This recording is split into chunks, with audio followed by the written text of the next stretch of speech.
This is Plant-Based Briefing, the best dietary detox by Dr. Michael Greger at nutritionfacts.org. And I'm Marian Erickson. This is the Plant-Based Podcast where I narrate a variety of articles with permission on various topics related to plant-based and vegan living in about 10 minutes or less every weekday. Think of it as your short daily dose of inspiration to stay the course on your healthy, compassionate lifestyle. So now let's get to today's Plant-Based Briefing. The Best Dietary Detox by Dr. Michael Greger at nutritionfacts.org. By eating at a lower rung on the food chain, those choosing plant-based diets suffer less exposure to the industrial pollutants that bioaccumulate up the ladder. We lack robust safety data on most of the estimated 30,000 chemicals in wide commercial use registered under the U.S. Toxic Substances Control Act. But the greatest concern may lie in the long-banned legacy chemicals that continue to contaminate the food supply, known as PLOPs, persistent lipophilic organic pollutants. These include dioxins, PCBs, and insecticides such as DDT. How do we drop the PLOPs? Today, most DDT comes from meat, particularly fish. The oceans are essentially humanity's sewer. Everything eventually flows into the sea.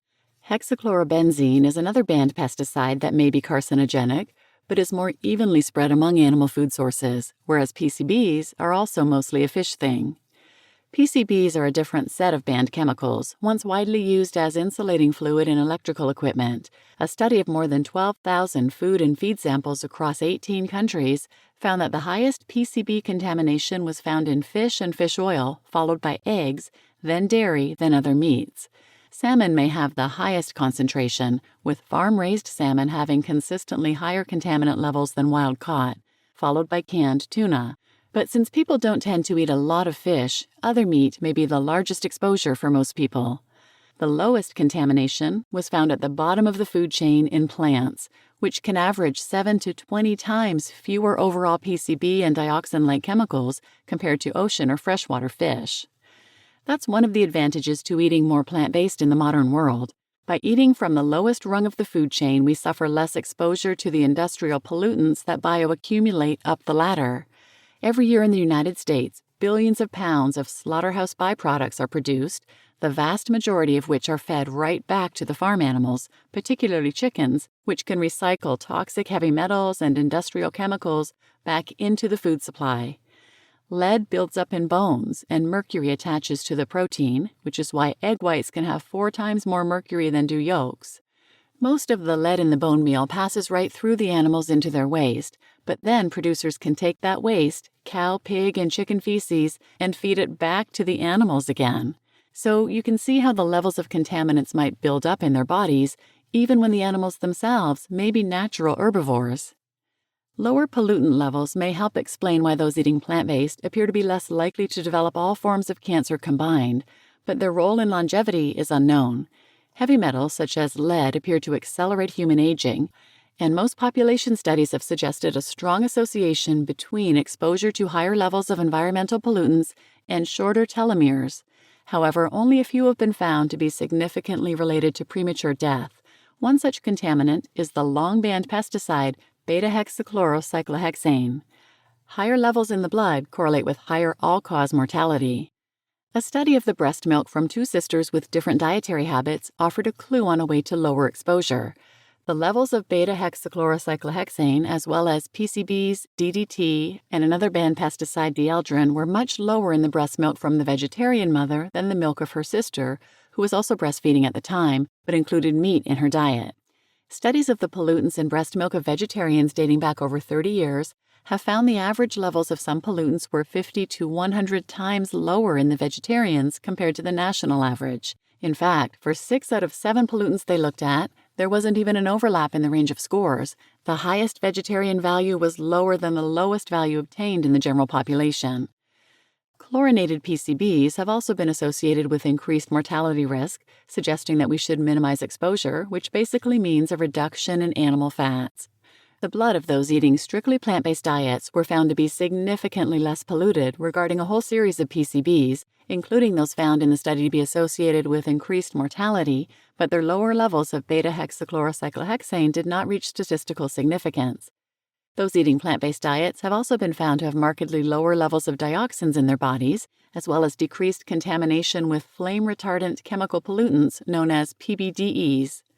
It's no surprise, given the sources of flame retardants in the food supply. Again, even though the highest levels of flame retardants in the U.S. food supply have been found in fish, the primary source of intake for most Americans is poultry, just because we eat so much chicken, followed by processed meat. For some reason, U.S. chickens are about 10 to 20 times more contaminated than chickens tested from some other countries. The longer people go without meat, the lower their levels appear to fall. Eating healthier can also reduce the concentrations of heavy metals in your body. The levels of mercury in the hair of those eating more plant-based diets were found to be up to 10 times lower than of those who ate fish, but you don't know if it's cause and effect until you put it to the test. Within 3 months of switching to a plant-based diet, the levels of mercury, lead, and cadmium growing out in your hair appear to drop significantly, but build back up when meat and eggs are added back into the diet. Unlike heavy metals, though, some organochlorine pollutants can stick around for decades. A USDA examination of the levels of dioxin-like compounds in U.S. meat and poultry indicated a possible concern for U.S. public health, but really mostly for children. The typical U.S. adult daily exposure in meat was well below the EPA-established safety limit. Only children chronically consuming the average daily servings of meat or poultry with the highest levels might exceed it.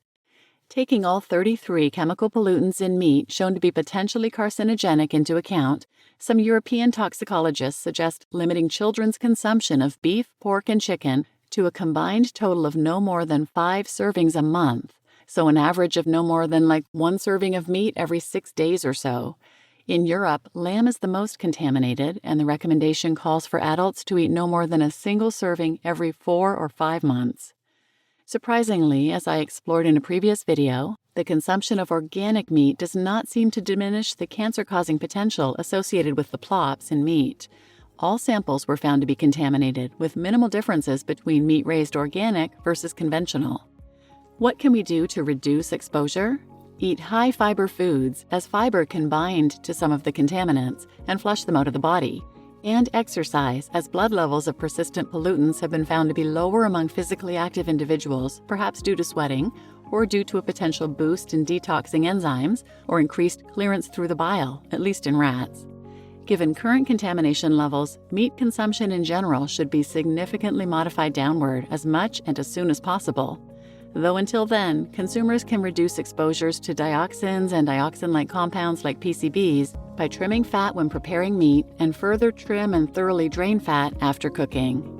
The best dietary detox is to not tox in the first place. You just listened to The Best Dietary Detox by Dr. Michael Greger at nutritionfacts.org, and I'm your host, Marian Erickson. And if you'd like to listen to some related episodes, I'll link these in the show notes, but you might want to check out 425, Avoiding Fish for 5 Years Before Pregnancy by Dr. Michael Greger at nutritionfacts.org, 336, Heavy Metal Detox Diet by Dr. Michael Greger at nutritionfacts.org, and 253, Health Concerns About Fish by the Physicians Committee for Responsible Medicine at pcrm.org, and one about companion animals, 337, Avoid Toxins from Bioaccumulation with Vegan Cat and Dog Food from vacado.ca. So please share this episode with anyone who might benefit, and thanks for listening.